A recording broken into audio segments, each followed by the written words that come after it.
How to fix text notification sound not working in Realme C53 or C55.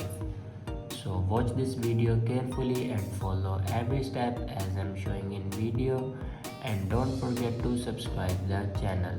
So let's start the video. First of all, open settings. In settings, scroll down and here you can see the option sound and vibration. Now click on it.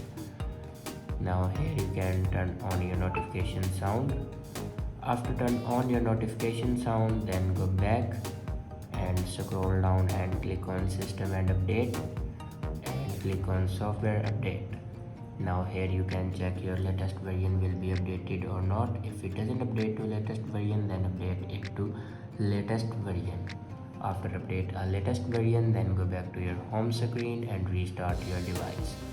For restart your device, press and hold power button and then swipe up to restart your device. After doing these steps, your problem will be fixed. I hope this video is helpful for you. Thanks for watching.